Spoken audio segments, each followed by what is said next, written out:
Vijayawada university మంచి భవిష్యత్తు కోసం తెలుగు విద్యార్థులు ఇష్టపడే యూనివర్సిటీ. కాల్ 9059052378 9059052379. అందరికీ నమస్కారం. Welcome to I dream. నేను మీ ఝాన్సీ. పెద్దవాళ్ళలో మోకాళ్ళ నొప్పులు అని చెప్తూ ఉంటారు. చాలామంది కొంత దూరం కూడా నడవలేకపోతూ ఉంటారు. చాలా మెడికేషన్ యూస్ చేసినా ఫలితం ఉండదు. మరి అలాంటి వాళ్ళకి ఆయుర్వేదంలో ఎలాంటి వైద్యపరమైన చిట్కాలు ఉన్నాయో తెలుసుకుందాము. ప్రస్తుతం అంతా ఉన్నారు వంటింటి చిట్కాలకు కేర్ ఆఫ్ అడ్రస్ అయిన మధుసూదన్ శర్మ గారు. మన ఇంట్లో దొరికే చాలా తక్కువ ఇంగ్రీడియంట్స్ని ఉపయోగించి మోకాళ్ళ నొప్పుల్ని దూరం చేసుకోవచ్చు అని చెప్తున్నారు. మరి ఆ చిట్కాలు ఏంటో అడిగి తెలుసుకుందాం. నమస్కారం డాక్టర్ గారు. నమస్తే. అయితే మోకాళ్ళ నొప్పులకు ఆయుర్వేదంలో ఎలాంటి వైద్యపరమైన చిట్కాలు ఉన్నాయి, ఈరోజు మా గురించి తెలియజేస్తారా?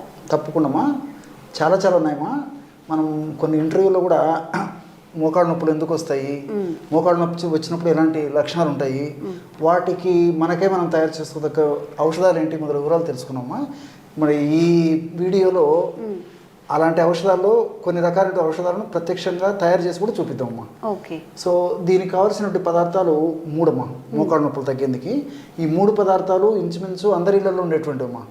వాటి మీద అవగాహన లేక, వాటి మీద సరైనటువంటి అభిప్రాయం లేక, వాటిని సద్వినియోగం చేసుకోలేకపోవడం చేతనే మరి ఆధునిక కృత్రిమ రసాయన ఔషధాలు వైద్యుల సలహా లేకుండా విచ్చలవిడిగా విపరీతంగా వాడి ఉన్నటువంటి సమస్య తాత్కాలికంగా వాళ్ళకు రిలీఫ్ ఇచ్చినప్పటికీ అనేక రకాలైనటువంటి ఇతర ఇబ్బందులు కూడా గురయ్యేటువంటి పరిస్థితి ఏర్పడుతున్నామా. అలా కాకుండా ఇప్పుడు మనం చెప్పుకోబోయేటువంటి ఔషధాన్ని తయారు చేసుకుని వాడుకోవడం వల్ల మరి అనేక రకాలైనటువంటి సైడ్ బెనిఫిట్స్ ఉంటాయి. దీనితోడు మోకాళ్ళ నొప్పులకు సంబంధించినటువంటి ఈ యొక్క ఇబ్బందులు, అంటే మోకాళ్ళకు సంబంధించినటువంటి నొప్పి, పోటు, బాధ, సలుపు, అసౌకర్యం ఇలాంటివన్నీ కూడా తగ్గిపోతాయమ్మా. కేవలము తయారు చేసుకుని పద్ధతిగా వాడుకోవడమే ప్రధానం తల్లి. సో ఎలాగంటే కేవలము 3 పదార్థాల ద్వారా ఈ యొక్క ఔషధాన్ని తయారు చేసుకుని వాడుకోవచ్చు. శొంఠి ఒకటి, తర్వాత మెంతులు, అదేవిధంగా పసుపమ్మ. సో పరిశోధనలో కూడా ఈ యొక్క పదార్థాలలో మోకాళ్ళ నొప్పులను తగ్గించేటువంటి అద్భుతమైనటువంటి ఔషధ గుణాలు ఉన్నట్టు కూడా రీసెర్చ్ కూడా ప్రూవ్ అయిందమ్మా. ఔషధాన్ని ఎలా తయారు చేసుకోవాలంటేమా, ఒక 50 గ్రాములు శొంఠి పొడి తీసుకోవాలమ్మా. శొంఠి పొడి మనకందరికీ తెలుసు కదమ్మా, మార్కెట్లో శొంఠి కొమ్మలు దొరుకుతాయి. శొంఠి పొడి కూడా మనకు మార్కెట్లో దొరుకుతుంది. ఈ యొక్క శొంఠి పొడిని ఒక 50 గ్రాములు తీసుకోవాలమ్మా. ఔషధం తయారు చేసి చూపించేందుకు ఇక్కడ కొద్దిగా మాత్రమే కలపడం జరుగుతుందమ్మా. సో మన ప్రేక్షకులు నేను చెప్పిన 50 గ్రాములు తీసుకోవాలమ్మా. అదేవిధంగా రెండవది మెంతులను వేయించి చేసినటువంటి చూర్ణం అమ్మా. సో ఈ మెంతులను కాస్త దూరగా వేయించేసేసి చూర్ణం తయారు చేసుకుంటే ఇలాగ అవుతుందమ్మా. ఆ మెంతులను వేయించి చేసినటువంటి చూర్ణం ఒక 50 గ్రాములు కలుపుకోవాలమ్మా.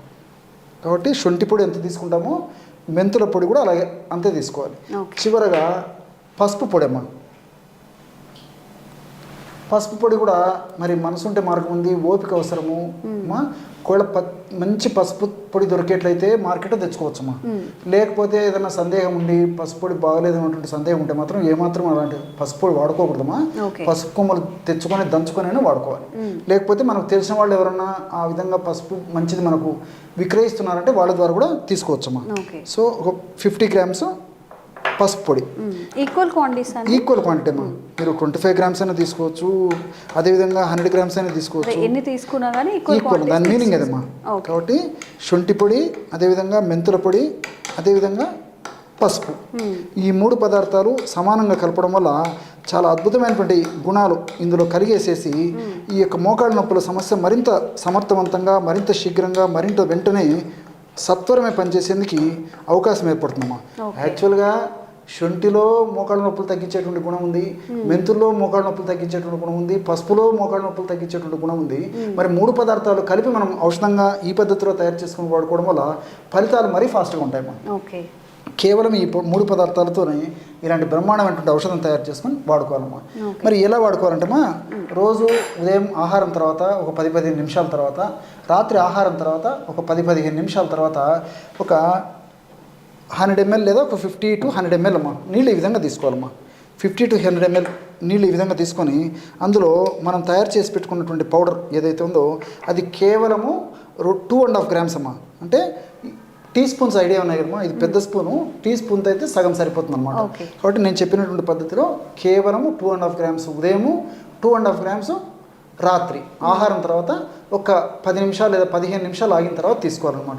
ఈ విధంగా రోజు 5 గ్రాముల చొప్పున ఈ యొక్క ఔషధాన్ని వాడుకోవడం వల్ల కరెక్ట్ 1 మంత్కు సరిపోతుందమ్మా. టోటల్ 150 గ్రామ్స్ అవుతుంది కదమ్మా. ఈ పద్ధతిలో తయారు చేసుకోవడం వల్ల ఒక్కొక్క పదార్థాన్ని మనం 50 గ్రామ్స్ కలిపాం కాబట్టి 150 గ్రామ్స్ ఔషధం రెడీ అయిపోయింది. ఈ 150 గ్రామ్స్ ఔషధము మనకి 1 నెలకు సరిపోతుంది అనమాట.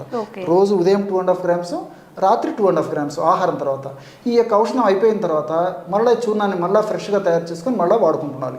దీర్ఘకాలం పాటు వాడినప్పటికీ ఎలాంటి ఇబ్బంది ఉండదు, అన్నీ మనకు సైడ్ బెనిఫిట్సే ఉంటాయమ్మా. చూడండమ్మా, అవసరం అనుకోండి తేనె తగినటువంటి వాళ్ళు ఎవరైనా ఉండి ఇబ్బంది లేకపోతే ఇందులో కాస్త తేనె కూడా కలుపుకోవచ్చమ్మా. చూడండి మా బ్రహ్మాండమైనటువంటి మోకాళ్ళ నొప్పులు తగ్గించేటువంటి బ్రహ్మాండమైనటువంటి పానీయం రెడీ అయిపోయిందమ్మా. ఓకే, జనరల్గా మన ఇంట్లో యూస్ చేసేది పసుపు, డైలీ కర్రీస్లో యూస్ చేస్తాం కాబట్టి పసుపు ఉంటుంది, మెంతులు అలాగే సొంటిని కూడా ఈ మధ్యకాలంలో మనం యాడ్ చేసుకుంటున్నాం కాబట్టి ఈజీగా దొరికే ఇంగ్రీడియంట్స్ అనమాట. సో ఈ మూడింటిని కూడా చక్కగా పౌడర్ చేసుకొని ఈక్వల్ క్వాంటిటీస్లో ఒక బాక్స్లో స్టోర్ చేసుకున్నట్లయితే డైలీ మనం ఇప్పుడు చెయ్యాలా, పోస్ట్పోన్ చేసుకోవడం, అబ్బా అదంతా ఎవరు చేస్తారు ఇలా కాకుండా ఒక్కసారి మనం ఆ పౌడర్ చేసుకుంటే హ్యాపీగా వాడుకోవచ్చు. అలాగే మోకాళ్ళ నొప్పులు కూడా తగ్గించుకోవచ్చు. అండ్ ఇందులో పసుపు ఇంకా సొంటి న్యాచురల్ ఇంగ్రీడియంట్స్ ఉండడం వల్ల మన వెయిట్ లాస్ కూడా ఇది ఉపయోగపడుతుందని డాక్టర్ గారు చెప్తున్నారు. మీరు కూడా ట్రై చేయండి ఖచ్చితంగా. అన్నీ మనం ఇంట్లో యూస్ చేసే ఇంగ్రీడియంట్స్ అండ్ తినే ఇంగ్రీడియంట్స్ కాబట్టి దీనివల్ల ఎలాంటి సైడ్ ఎఫెక్ట్స్ కూడా రావని అయితే డాక్టర్ గారు చెప్తున్నారు. ఇంకెలాంటి ఆరోగ్య సమస్యలు మీరు ఫేస్ చేస్తున్నారు, మీరు ఎదుర్కొంటున్న ఆ సమస్యలకు ఎలాంటి ఆయుర్వేద చిట్కాలు మీరు కోరుకుంటున్నారు కామెంట్స్ రూపంలో తెలియజేయండి. తప్పకుండా వీడియో చేసే ప్రయత్నం అయితే చేస్తాం.